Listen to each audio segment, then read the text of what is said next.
Welcome back to Clean News Rajasthan. चलिए देखते हैं राजस्थान की 15 फटाफट बड़ी खबरों को। बजट पूर्व कर्मचारी संघों के प्रतिनिधियों से मिले सीएम भजनलाल। राजस्थान में बजट से पहले मुख्यमंत्री भजनलाल शर्मा अलग अलग समूहों से मुलाकात कर रहे हैं। इसी कड़ी में गुरुवार को सीएम शर्मा ने कर्मचारी संघ के प्रतिनिधियों के साथ मुलाकात की। इस दौरान सीएम ने कहा कि कर्मचारी राज्य की महत्वपूर्ण कड़ी है, उनकी समस्या का समाधान करना हमारी प्राथमिकता है। मुख्यमंत्री ने राज्य के कर्मियों से विकसित राजस्थान के लक्ष्य के समर्पण भाव से काम करने की अपील की है। उन्होंने यह भी कहा कि राज्य सरकार कर्मचारियों के हित में लगातार अहम निर्णय ले रही है। राजस्थान में मध्य प्रदेश मॉडल लागू, सीएम भजनलाल ने बढ़ाया सरपंचों का कार्यकाल। राजस्थान सरकार ने पंचायत चुनाव को लेकर बड़ा कदम उठाते हुए राज्य में वन नेशन वन इलेक्शन की राह प्रशस्त कर दी है। इसके तहत वर्तमान सरपंचों का कार्यकाल बढ़ा दिया गया है। सरपंचों को प्रशासक बनाकर पंचायतों का संचालन करने के आदेश जारी किए हैं। सरकार का यह कदम मध्य प्रदेश मॉडल पर आधारित है, जिसमें पंचायतों का कार्यकाल समाप्त होने के बाद भी प्रशासनिक जिम्मेदारी निवर्तमान सरपंचों को दी गई है। राजस्थान के जिले में बच्चों की फिर बढ़ी छुट्टियां। शीतलहर और तेज ठंड के चलते जिले के सरकारी निजी अस्पतालों में प्री प्राइमरी से 8वीं कक्षा तक के विद्यार्थियों का शुक्रवार और शनिवार को भी अवकाश रहेगा। 19 जनवरी को रविवार का अवकाश है। ऐसे में 20 जनवरी सोमवार को स्कूल खुलेंगे। महाकुंभ में जाने वाले श्रद्धालुओं को राहत। महाकुंभ मेला 2025 के दौरान श्रद्धालुओं को राहत देने के लिए रेलवे ने जयपुर के रास्ते उदयपुर और बाड़मेर से एक स्पेशल ट्रेन संचालित करने का निर्णय लिया है। रेलवे अधिकारियों के अनुसार Udaipur city Dhanbad Udaipur city special train Udaipur से 19 जनवरी को दोपहर 1 बजे रवाना होकर 8:30 बजे जयपुर पहुंचेगी। फर्जी डिग्री बांटने के मामले में यूजीसी ने राजस्थान की 3 यूनिवर्सिटी पर लगाया बैन। विश्वविद्यालय अनुदान आयोग ने राजस्थान के 3 विश्वविद्यालयों पर पीएचडी में दाखिले के लिए अगले 5 साल तक प्रतिबंध लगा दिया है। यूजीसी ने इस संबंध में नोटिस जारी किया। दरअसल यूजीसी को लगातार पीएचडी की फर्जी डिग्री को लेकर शिकायतें मिल रही थी। ऐसे में आयोग विशेष समिति का गठन कर इसकी जांच शुरू कर दी। जांच में राजस्थान के 3 विश्वविद्यालयों पर यूजीसी पीएचडी नियमों के प्रावधानों और पीएचडी डिग्री प्रदान करने के लिए शैक्षणिक मानदंडों का पालन नहीं करना पाया गया। वन स्टेट वन इलेक्शन को लेकर भजनलाल सरकार ने लिया बड़ा फैसला। राजस्थान में पंचायत चुनाव को लेकर बड़ा अपडेट सामने आया है। भजनलाल सरकार ने अधिसूचना जारी कर पंचायत चुनाव को तत्काल टाल दिया है। इसके साथ ही ग्राम पंचायत का कार्यकाल 31 जनवरी 2025 तक खत्म होने वाला था, उनके कार्यकाल को आगे बढ़ा दिया गया है। बताया गया है कि अब सरपंच की अध्यक्षता में कमेटी पंचायत का कार्यकाल चलाएगी। आपको बता दें, राज्य में 6759 ग्राम पंचायतों का कार्यकाल आज खत्म हो रहा है। ऐसे में बड़े स्तर पर होने वाले पंचायत चुनाव को टालना सरकार का बड़ा फैसला है, जबकि इस फैसले को भजनलाल सरकार द्वारा वन स्टेट वन इलेक्शन की दिशा में बड़ा कदम माना जा रहा है। राजस्थान में तबादलों का महाकुंभ, एक दिन में 20,000 कर्मचारियों का ट्रांसफर। राजस्थान सरकार द्वारा तबादलों में छूट के आदेश के साथ ही लगभग सभी विभागों में ट्रांसफर सूची जारी कर दी गई। तबादलों का ऐसा महाकुंभ दिखा कि एक दिन में 20,000 से ज्यादा कर्मचारियों का तबादला किया गया। इस बार ट्रांसफर में मंत्रियों और विधायकों को डिजायर चुनने की पूरी छूट दी गई। सरकार ने 15 जनवरी तक तबादलों की छूट दी थी, जो अब खत्म हो गई है। लेकिन इसके साथ ही प्रदेश में सियासत भी शुरू हो गई। विपक्ष की ओर से इसे तबादलों का उद्योग बताया है। वहीं शिक्षा विभाग में ट्रांसफर पोस्टिंग की छूट नहीं देने की वजह से 3rd ग्रेड टीचरों में काफी नाराजगी है।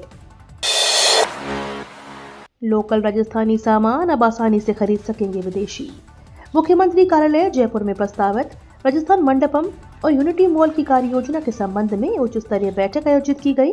इस दौरान सीएम भजनलाल शर्मा ने कहा कि राजस्थान मंडपम विश्व स्तरीय सुविधाओं से लैस होगा। सीएम ने कहा कि राजस्थान मंडपम स्थानीय कला, संस्कृति और पर्यटन को बढ़ावा देने के साथ साथ सांस्कृतिक और व्यावसायिक आयोजनों के लिए प्रमुख आकर्षण के रूप में उभरेगा। सीएम ने कहा कि देश और विदेशों के बेहतरीन कन्वेंशन सेंटर का परीक्षण कर राजस्थान मंडपम में विश्व स्तरीय सुविधाएं विकसित की जाएंगी। केंद्र ही नहीं, राज्य और निजी कर्मचारियों की बढ़ेगी सैलरी। केंद्र सरकार ने बजट से पहले सरकारी कर्मचारियों को बड़ा तोहफा दिया है। लंबे समय सरकारी कर्मचारी 8वें वेतन आयोग के गठन का इंतजार कर रहे थे। पिछला 7वां वेतन आयोग साल 2016 में लागू हुआ था। ऐसे में साल 2026 में 8वें वेतन आयोग लागू होना है। अब तक सरकार ने इस बारे में पहल नहीं की थी, लेकिन गुरुवार को केंद्र सरकार ने 8वें वेतन आयोग के गठन को मंजूरी दे दी है। इससे 1 करोड़ से ज्यादा सरकारी कर्मचारियों की सैलरी बढ़ने वाली है। इसके साथ ही राज्य और निजी क्षेत्र के कर्मचारियों की सैलरी भी बढ़ने का रास्ता खुल गया है, जबकि पेंशनधारियों के पेंशन में भी इजाफा होने वाला है। कुछ तो शर्म करो सरकार, डोटासरा ने कानून व्यवस्था पर उठाए सवाल। फलौदी जिले के एक गांव में स्कूल जा रही नाबालिग छात्रा का कार में अपहरण करने के बाद एक युवक ने बलात्कार किया। घटना के बाद पुलिस ने 2 युवकों के खिलाफ सामूहिक बलात्कार व पॉक्सो की धाराओं में मामला दर्ज किया। अब इस घटना को लेकर नेता गोविंद सिंह डोटासरा ने भजनलाल सरकार पर निशाना साधा। उन्होंने कहा कि मासूम बेटियों से बलात्कार की आए दिन घटनाएं और ये आंकड़े भाजपा सरकार का असली चेहरा उजागर कर रहे हैं। साथ ही भाजपा के नहीं सहेगा राजस्थान नारी की असलियत बता रहे हैं। गौ संरक्षण के लिए राजस्थान सरकार का प्रभावी कदम, उपले तैयार करने के लिए देगी मशीन। राजस्थान में गौशाला को आर्थिक सहायता देने और स्थिति सुधारने के लिए गोकास्ट बनाई जाएगी। इसके लिए गौशालाओं को सरकार द्वारा गोकास्ट मशीन दी जाएगी। नागौर में कुछ 4 गौशालाओं को सरकार द्वारा गोकास्ट मशीन प्रदान की जाएगी।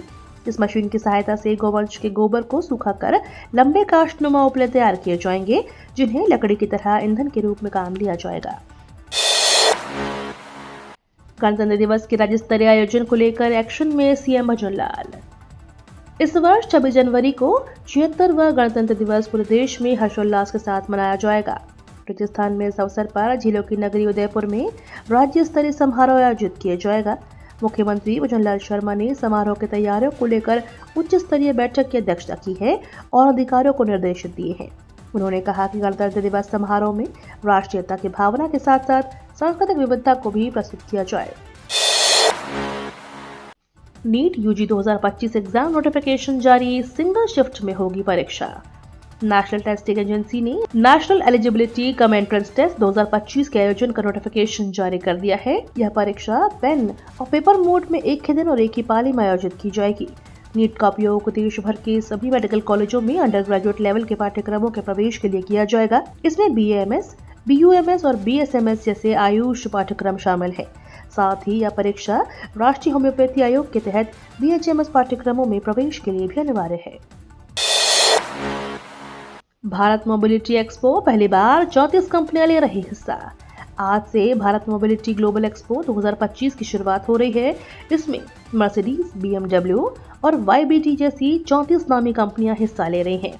दिल्ली के भारत मंडपम द्वारका के यशोभूमि कन्वेंशन सेंटर और ग्रेटर नोएडा स्थित India expo centre and mart में ये इवेंट होगा। इसमें आम लोग फ्री में घूम सकेंगे। बस एंट्री पास के लिए www.bharat-mobility.com पर रजिस्ट्रेशन कराना होगा। फिर शुरू होगा 1 साल का बीएड कोर्स, लागू होंगी नई शर्तें। बीएड कुछ नई शर्तों के साथ 10 साल बाद फिर से 1 वर्षीय बीएड कोर्स शुरू करेगा। हाल ही में हुई national counselling for teacher education की बैठक में इसका फैसला लिया गया। आपको बता दें 2014 में 1 वर्षीय बीएड कोर्स को बंद कर दिया गया था। 2015 बैच इस कोर्स का लास्ट बैच था। ये तो थी राजस्थान की बड़ी खबरें। रोजाना सबसे पहले अपडेट पाने के लिए क्लीन न्यूज राजस्थान को अभी सब्सक्राइब करें।